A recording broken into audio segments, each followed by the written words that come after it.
Aujourd'hui, on va essayer de résoudre l'examen de juin 2016, partie trigonométrie, l'examen spécial d'admission en Polytech.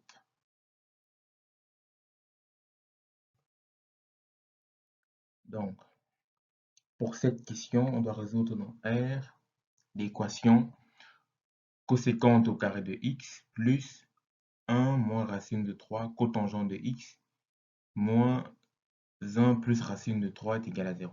Donc, avant de commencer, je vais d'abord vous rappeler c'est quoi une coséquente et c'est quoi une cotangente. Donc, je sais que la coséquente vaut 1 sur le sin, la séquente vaut 1 sur le cos, et la cotangente vaut 1 sur la tangente.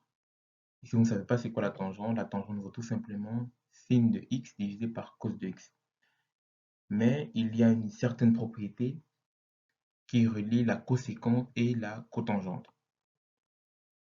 Je sais que la coséquente au carré vaut 1 plus la cotangente au carré.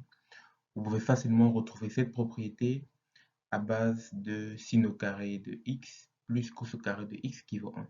Si je divise tout par sin au carré, dans le membre gauche, je retrouve 1 sur sin au carré qui vaut coséquente au carré. Sin au carré divisé par sin au carré, ça fait 1. Et cos au carré divisé par sin au carré, ça fait l'inverse de la tangente au carré qui est tout simplement la cotangente au carré. Donc, je vais utiliser cette propriété pour résoudre mon problème d'une première manière. Et cette autre propriété pour vous montrer une solution alternative mais qui n'est pas très efficace. Donc, passons à la résolution du problème avec la première approche qui est très efficace selon moi. Donc, j'ai mon problème qui est coséquente au carré de x plus 1 moins racine de 3 cotangente de x moins 1 plus racine de 3 qui vaut 0. C'est que la cotangente vaut 1 plus, la coséquente vaut 1 plus la cotangente au carré plus le reste. Donc, je peux faire 1 moins 1, ça fait 0. Donc, j'ai tout simplement cotangente au carré de x plus le reste moins racine de 3 sans le 1. Donc, je vais éliminer le 1. Donc, ici, avant de continuer, je vais d'abord poser une condition d'existence, ce qui est assez important quand on résout les équations, qui est le dénominateur, donc parce que cotangente, c'est cos sur sin, le dénominateur doit être non nul pour éviter d'avoir un nombre divisé par 0. Donc, x doit être différent de kpi, donc des multiples de pi, parce que sinus s'annule à tous les multiples de pi. Donc, x doit être différent de kpi avec k qui appartient au nombre entier. Donc ici, puisque j'ai une équation du second degré en fonction de la cotangente, je peux poser que la cotangente vaut t. Donc si je fais ça, je retrouve tout simplement, mon équation se transforme, je retrouve une équation du second degré en fonction de t. Donc cette équation du second degré, il y a plein de façons de la résoudre, avec, je sais pas, propriété remarquable, avec delta, formule générale, ou tout simplement en voyant que je peux directement factoriser ça en cherchant deux nombres tels que le produit de deux nombres me donne moins racine de 3 et la somme des deux nombres me donne 1 moins racine de 3. Ici, c'est assez évident, ces deux nombres, c'est moins racine de 3 et 1, puisque moins racine de 3 fois 1, ça fait moins racine de 3, et moins racine de 3 plus 1, ça fait 1 moins racine de 3. Donc, je peux directement factoriser ça en termes de t moins racine de 3 fois t plus 1 qui vaut 0. Donc, je sais qu'ici, t est soit égal à racine de 3, ou t est égal à moins 1, avec la règle des produits nuls. Donc, mais je sais que t vaut cotangente de x, d'après cette équation. Donc, la tangente de x vaut 1 sur racine de 3, ou la tangente de x vaut moins 1, parce que la tangente, c'est l'inverse de la cotangente. J'ai tout simplement inversé racine, j'ai fait 1 sur racine de 3, et j'ai fait 1 sur 1, ça fait moins 1. Donc ici, je peux directement déduire que x vaut pi sur 6, donc pi sur 6 représente 30 degrés, si vous voulez, plus kpi, donc 30 degrés, parce que tangente de x vaut 1 sur racine de 3. Donc ça, c'est certaines propriétés que vous devez connaître pour l'examen d'entrée. Vous devez connaître la valeur de la tangente des sinus pour 30, 60, 45 et 90, c'est-à-dire pour pi, pi sur 6, pi demi et pi. Pour le cosinus, le sinus est la tangente. Et ça va se répéter à chaque intervalle de kpi. Et pour le moins 1, je sais que la tangente vaut moins 1 quand x vaut moins pi sur 4 et ça se répète à tous les intervalles de kpi.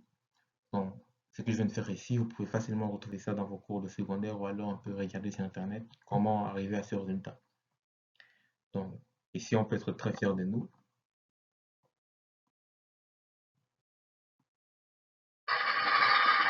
Félicitations.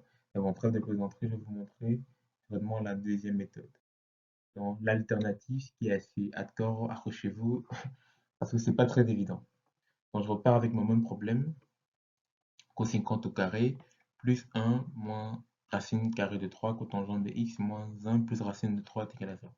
Donc, je sais qu'ici que la cos 50, c'est 1 sur le sin au carré. La cotangente, c'est l'inverse de la tangente, donc qui est cos sur x divisé par sin de x moins 1 plus racine de 3. Donc ici, même condition d'existence, sin différent de 0, x différent de 4i. Je prends l'équation 1, je multiplie tout par sin au carré. Je retrouve un truc assez dégueulasse où j'ai 1 plus, j'élimine le sin, mais j'ai encore, comme j'ai multiplié par sin au carré, j'ai sin fois cos de x moins 1 plus racine de 3 fois sin au carré de x. Et ici, je peux me demander, ok, sin fois cos de x, ça vaut sin de 2x, ça vaut sin de 2x sur 2, et sin de 2x, c'est 1 moins racine carrée de 1 moins 2 sin au carré de x. Donc, si je dois remplacer ça dans cette équation, ça va pas du tout le faire. Donc, c'est assez compliqué. Donc, ici, on n'est pas très content. On n'est pas très content ici parce qu'on ne peut pas continuer. Donc, je pense que la deuxième méthode n'est pas la meilleure approche. Elle est assez, comme vous pouvez le voir, elle est assez électrique, assez dangereuse. Donc, je vous conseille fortement, toujours avant de commencer une question, de vous rappeler de toutes les propriétés remarquables, de voir directement quelle va être la plus facile. Si vous remarquez directement une formule entre la coséquente et la cotangente, autant mieux l'utiliser plutôt que de tout redétailler et d'arriver avec un truc compliqué comme maintenant. Donc toujours se demander, est-ce que je connais une formule qui relie, est-ce que je connais une propriété remarquable assez simple qui relie mes éléments dans mon équation? Sinon, là, tu peux essayer de vouloir détailler tout et faire des transformations comme maintenant, mais c'est souvent très compliqué. Merci pour votre attention. Je peux tout simplement vous dire courage dans votre préparation et n'hésitez pas à regarder mes autres vidéos, n'hésitez pas de vous abonner, n'hésitez pas à partager, à liker, à commenter. Si vous avez des questions, là j'ai mon adresse mail. Vous pouvez toujours me poser des questions par mail. Vous aussi on offre aussi d'autres services comme des cours particuliers, donc n'hésitez pas à m'envoyer des messages, des retours, ça me fait très bien, ça me fait très plaisir et surtout de partager au maximum. Merci et bonne journée.